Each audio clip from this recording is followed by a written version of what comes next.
I am Karl Stevens, and I am a cartoonist and a painter.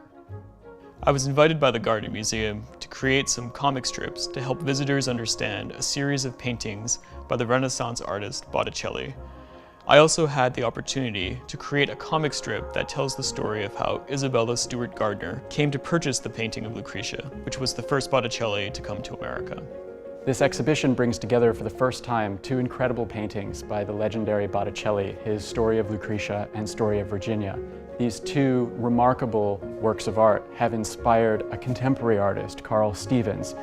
He's distilled Lucretia and Virginia's stories into their most seminal moments so that a contemporary audience can respond to them in our own time, just as Botticelli's viewers responded to his paintings in their time in Renaissance Florence.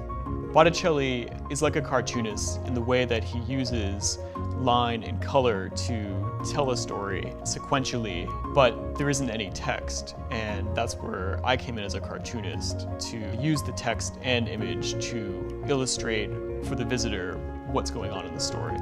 One of the exciting things about working on the project was that it allowed me to do this deep dive into dealing with the textures and the costumes of a lot of the characters that take place in ancient Rome. That's not something that I had done before in my own work, and it was a great excuse to test my chops in that area.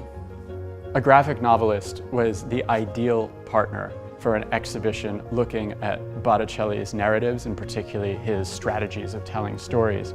Karl Stevens' incredible graphic work seemed perfectly appropriate to Botticelli's own vivid style.